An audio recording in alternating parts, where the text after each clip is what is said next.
வணக்கம். எல்லோரும் எப்படி இருக்கீங்க? எல்லோரும் நல்லா இருப்பீங்கன்னு நம்புகிறேன்.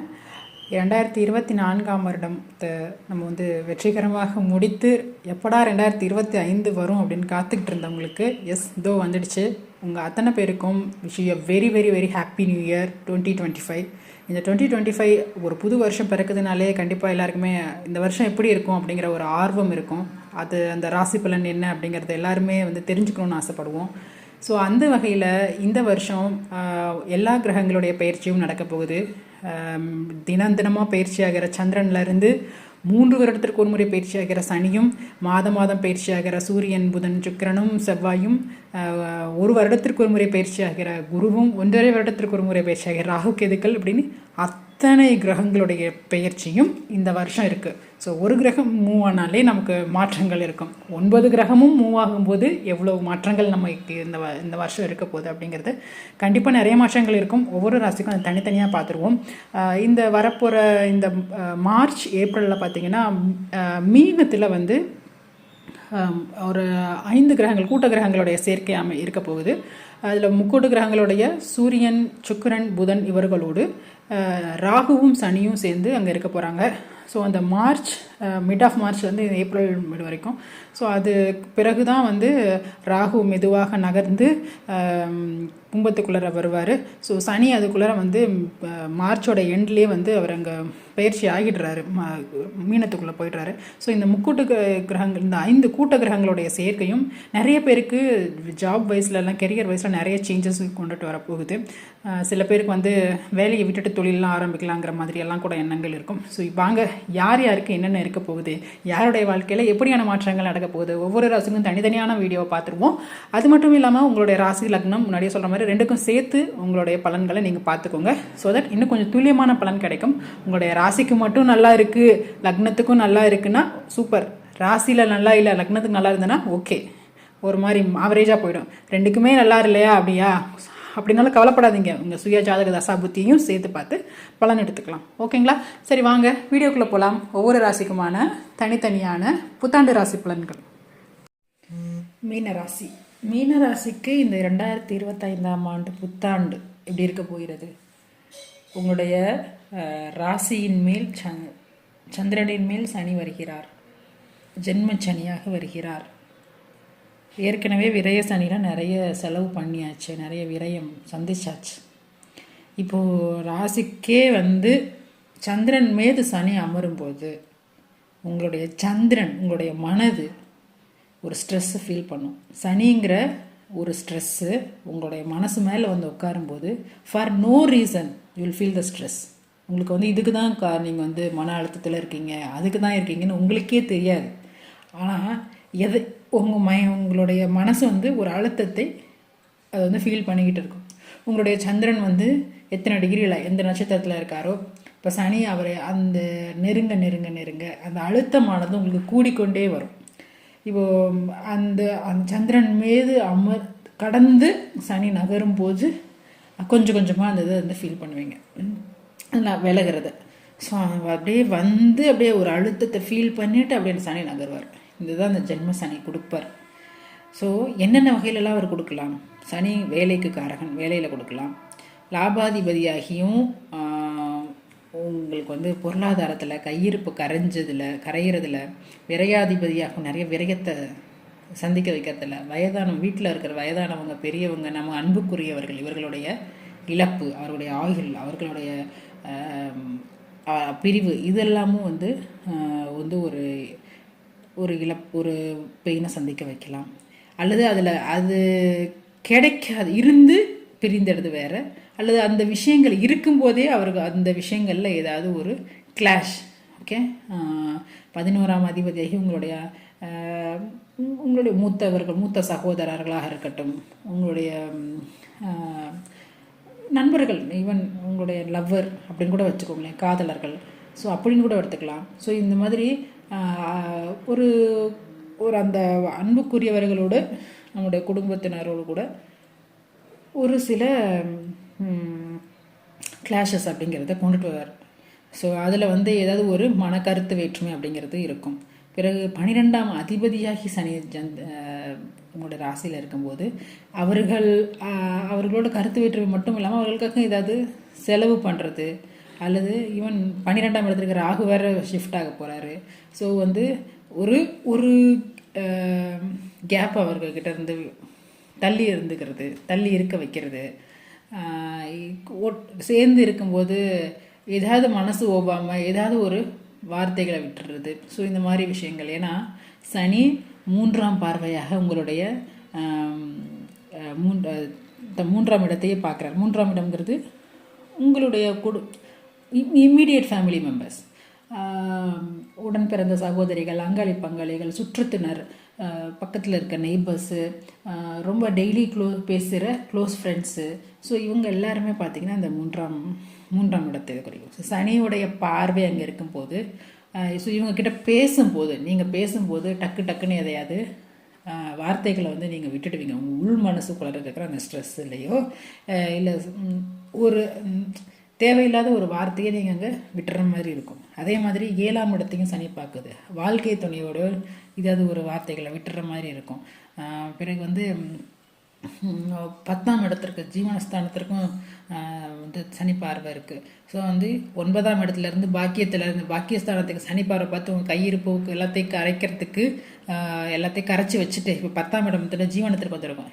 இவ்வளோதான் இருக்குது, இதுக்குள்ளே தான் செலவு பண்ணணும், இதுதான் குடும்பம் நடத்தணும், இந்த தொழிலில் வந்து இதுக்குள்ளே இந்த வேலை இந்த நாளுக்குள்ளே இந்த வேலையை பண்ணி முடிக்கணும், இது பண்ணி. ஸோ இது எல்லாத்துலேயுமே வந்து ஒரு ஸ்ட்ரெஸ்ஸையும் ஒரு லிமிட்டை வச்சு அந்த லிமிட்டுக்குள்ளே நம்மளை பண்ணுற மாதிரி ஒரு கட்டாயத்தையும், அல்லது ஒரு டெட்லைனை ஃபிக்ஸ் பண்ணிவிட்டு அந்த டெட்லைனுக்காக நம்ம வந்து ஓடி கஷ்டப்படுற மாதிரியும் இதெல்லாம் இந்த சனி கொடுக்கும்.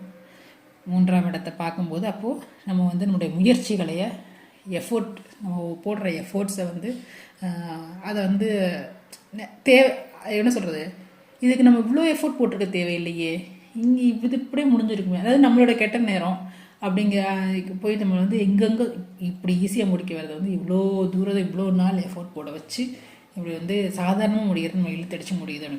ஸோ எஃபோர்ட்ஸை வந்து தேவையில்லாமல் நம்மளை போட வச்சிரும்.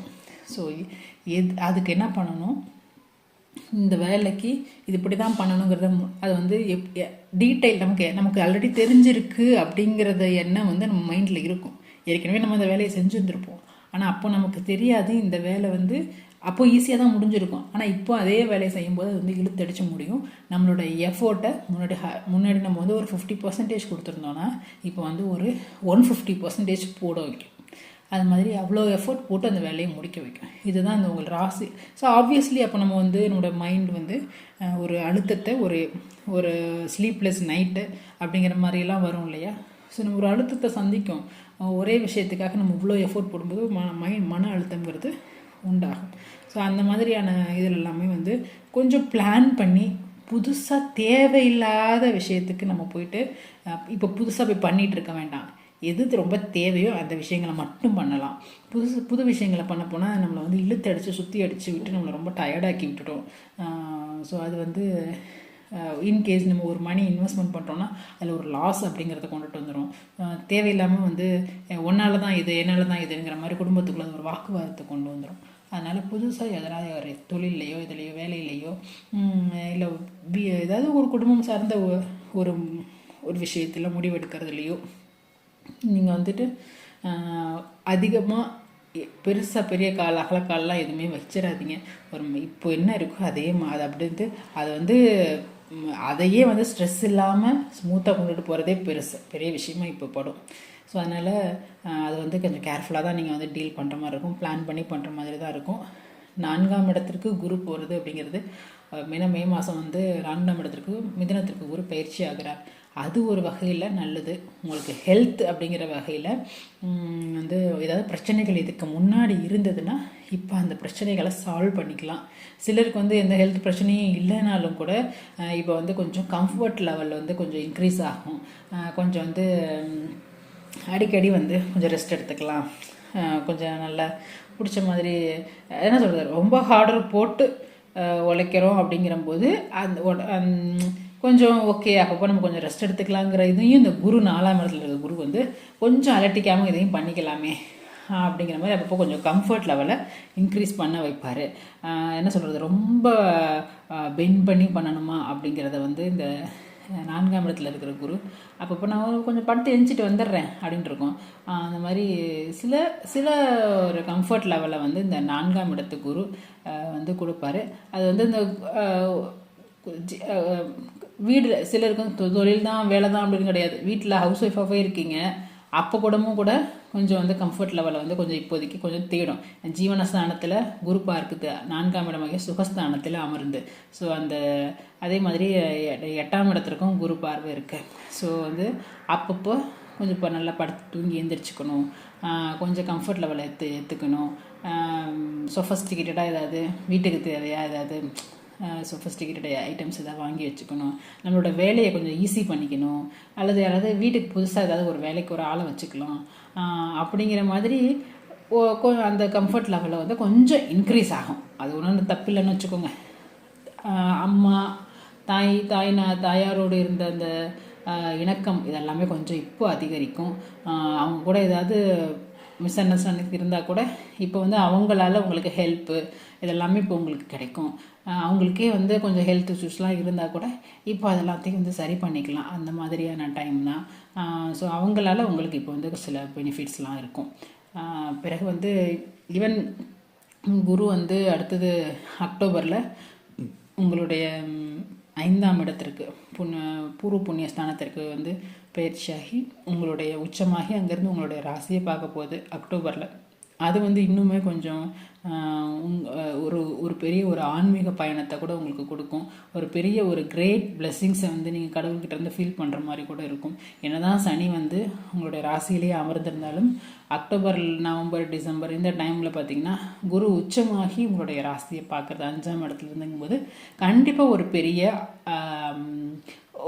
ஒரு கடவுளுடைய ஒரு பெரிய பிளெஸ்ஸிங்ஸையோ ஒரு ஆன்மீக ஆன்மீக தரிசனமோ ஒரு வாழ்க்கையில் உங்களுடைய வாழ்நாளில் நீங்கள் பண்ணணும் பார்க்கணும் செய்யணும்னு அல்லது அடையணும் அப்படின்னு நினச்ச ஒரு நல்ல விஷயத்தை ஒரு அதிர்ஷ்டத்தை அந்த டைமுக்கு கூட உங்களுக்கு வந்து குருவுக்கு வந்து குரு கொடுப்பாரு. ஏன்னா உச்சமாகி குரு வந்து உங்களோட ராசியை பார்க்கும்போது ஆன்மீகத்தில் ஒரு பெரிய நிலையை அல்லது யோகா மாதிரி பண்ணிகிட்ருக்கீங்கன்னா அதில் வந்து ஒரு பெரிய நிலையை அப்படிங்கிறதுலாம் இப்போ அடைய முடியும்.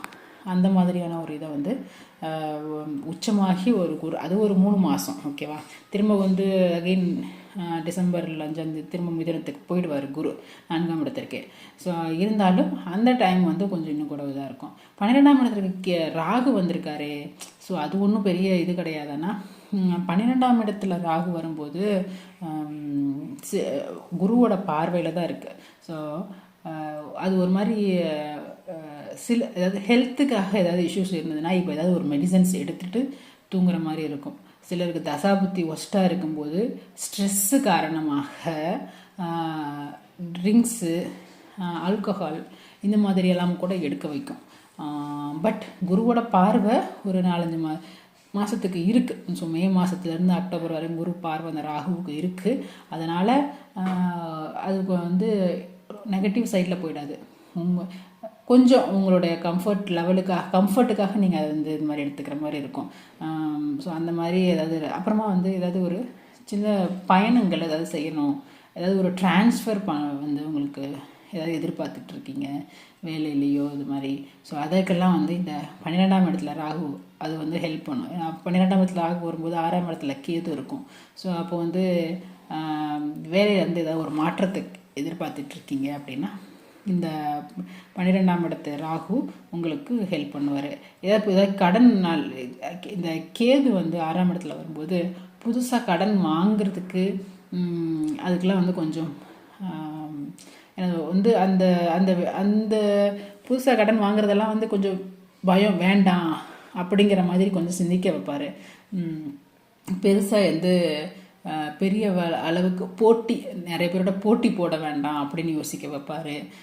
எதுக்கு அவங்ககிட்டலாம் போய் போட்டி போட்டுக்கிட்டு நம்ம வேலையை ஒன்று நம்ம இருக்குன்னு பார்க்கலாமே அப்படிங்கிறது எல்லாமே இந்த 6ஆம் இடத்துல கேது இருக்கும். இருந்தாலும் ஏதாவது பழச கடன் இருக்குன்னா அதை இப்போ அடைக்கிறதுக்கு எல்லாமே கூட இந்த கேது வந்து ஹெல்ப் பண்ணுவார். சிலருக்கு வந்து வேலையில் ஏதாவது ஒரு மாற்றத்தை எதிர்பார்த்துக்கிட்டு இருந்திருக்கீங்க அப்படின்னா அந்த மாற்றத்தையும் இப்போ கொடுப்பாரு.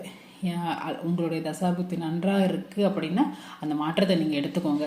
இல்லைன்னா அந்த மாற்றம் வந்து இப்போது தேவையா அப்படிங்கிறதையும் நீங்கள் பார்த்துட்டு எடுத்துக்கோங்க. ஏன்னா அங்கே ஒரு புது இடத்துக்கு மாறுறதுனாலையும் அங்கேயுமே ஒரு சில பிரச்சனைகளை மாற வச்சு உங்களுக்கு கூட ஜென்மசனி வந்து அங்கேயும் கூட ஒரு சில பிரச்சனைகளை கொடுக்கலாம். ஸோ அதனால் உங்களுடைய தசாபுக்தியை பார்த்துக்கோங்க. அல்லது உங்களுடைய லக்னத்திற்கு இந்த பயிற்சி சரியாக இருக்கான்னு அதுக்கான பலனை கேட்டு கூட்டிங்கன்னா ஒருவேளை உங்களுக்கு வந்து இந்த 6ஆம் இடத்துக்கு ஏது உங்களுக்கு மேபி உங்களுக்கு ஹெல்ப்ஃபுல்லாக இருக்கலாம்.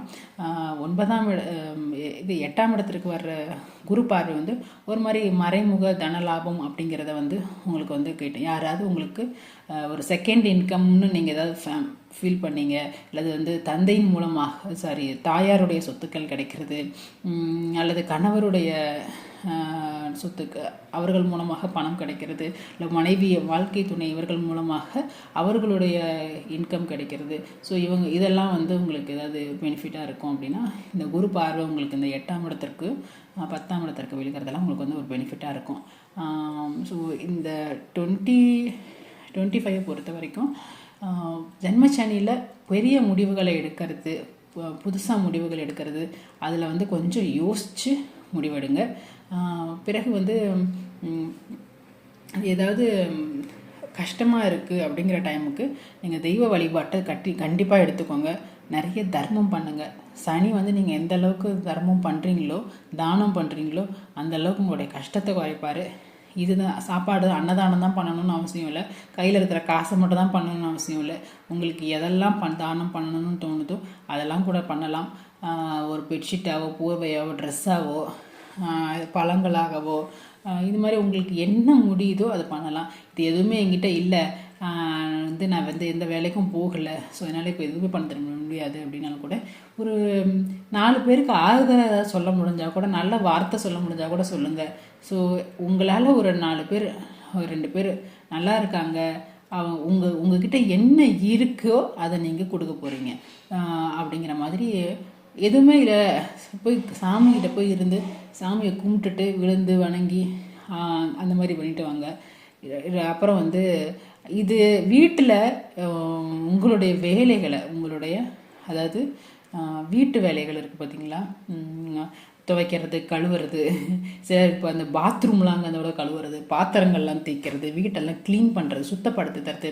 ஸோ இந்த மாதிரி வேலைகள்லாம் பண்ணும்போது கூட சனியுடைய பாதிப்புகள் வந்து பெரியதாக வர்றது கிடையாது. ஸோ உங்களுடைய வீட்டு வேலைகளை மற்றவங்க பண்ண வைக்கிறதுமா விட இந்த மாதிரி வேலைகள் நீங்களே எடுத்து பண்ணும்போது பெரிய பாதிப்பு வரும். வேர்வை சிந்தி நீங்கள் வந்து ரொம்ப உங்களோட உடல் உழைப்பை கொடுத்து நீங்கள் வேலை செய்யும் போதும் இந்த பெரிய சனியோடைய பாதிப்புகள் நீங்குது.